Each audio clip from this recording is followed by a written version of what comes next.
coming at you this week with a tip around winter squash. Now this squash in particular is a spaghetti squash. There are so many incredible varieties of winter squash.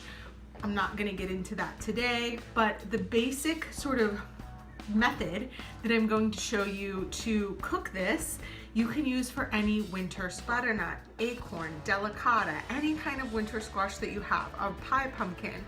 You can use this same roasting method. This week we're dealing with spaghetti squash, which if you've never had one of these, just wait. They are incredible. If you like zucchini noodles, carrot noodles, all of those different veggie noodles, you're gonna love this and be completely mind blown when you see what happens after it's cooked, and we'll share that later. So this is what it looks like whole. They're sort of light yellow in color, usually sort of oblong shape like this. And what you're gonna do is take the whole vegetable and put it on its side and chop off its two ends. His little tail. Okay, so I took off the two ends. And then you're gonna put it up on its side like this, and you're bringing a knife straight down the middle, and it's gonna open up like this. Now on the inside, it's gonna be filled with seeds. So if you've never cut open a winter squash before, I want you to think of what happens when you go to cut open a pumpkin at Halloween to carve it. It's full of seeds, right? So you're just gonna gut out the seeds with your hand, scoop them out, or you can use a big spoon if you don't wanna get your hands funky. Preserve the seeds and roast them just like you roast pumpkin seeds and eat them if you want. I didn't feel like dealing with that today, so mine are in the garbage, but sometimes we're really in the mood for the roasted seeds, and I'll just put those in a bowl, drizzle them with some olive oil, salt, and pepper, spread those on a sheet, and toast them while this is roasting. So that's something to keep in mind.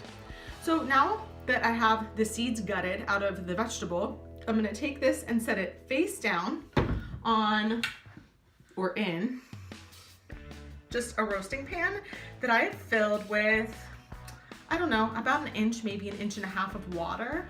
And essentially what that's gonna do is steam the squash. So it's going to roast it, steam it, and I'm putting that in an oven at about 375. It's gonna take probably about 30 minutes, depending on the size of the squash that you're dealing with. And then stay tuned, I'm gonna show you the finished product. So here's our pan of water. And you can see that it's not quite as high, right? Because a lot of it evaporated in the oven. And I went ahead and flipped these over. And of course, because it was so hot, I did that with a fork. So I flipped it over. And again, this was hot, so I didn't do this when it first came out of the oven. But all I did was just stab the fork in. If you think about baking a potato, and if it slides right back out, then it's done. So what I did was flip them over, again, with the fork, just right in the pan, and I set that on top of the range to let that cool. Now that it's cool, I'm handling it and showing it to you. So here's the coolest part. A spaghetti squash, when you cook it, looks like angel hair spaghetti. So check this out. I'm gonna take my fork and I'm gonna go like this and look at those sort of spaghetti-like strands. It's so cool. It's almost like al dente pasta.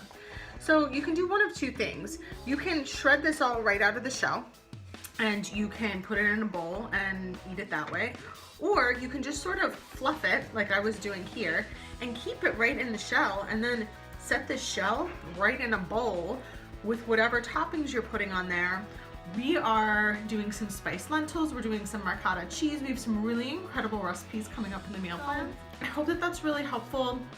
That's how you roast a spaghetti squash. Again, you can use the same method with any type of winter squash that you get your hands on. Happy cooking!